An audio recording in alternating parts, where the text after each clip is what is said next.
بسم اللہ الرحمن الرحیم الحمدللہ رب العالمین الصلاة والسلام علی سیدنا و نبینا و طبیب قلوبنا و شفیع ذنوبنا ابی الزہراء محمد المصطفیٰ و علی اہل بیتہ الطیبین الطاہرین المعصومین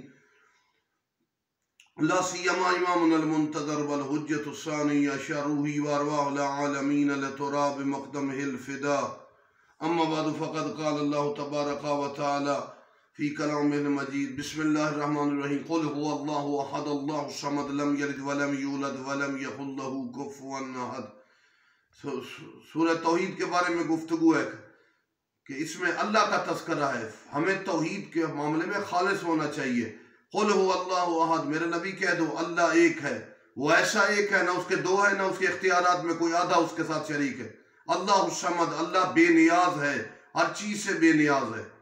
لم یلد ولم یولد، نہ وہ کسی کا باپ ہے نہ کسی کا بیٹا ہے، نہ اس کو کسی نے جنا نہ اس سے کوئی پیدا ہوگا، وہ ان تمام چیزوں سے مبرہ منزہ ہے۔ لم یلد ولم یولد ولم یکن لہ کفوا احد، اور کوئی اس کا ہمسر نہیں ہے۔ ہمیں مومنین کو سورہ اخلاص، سورہ توحید سے پیار کرنا چاہیے۔ مولا علی لاجپال علیہ السلام کو بھی قرآن کی اس آیت سے بڑی محبت تھی۔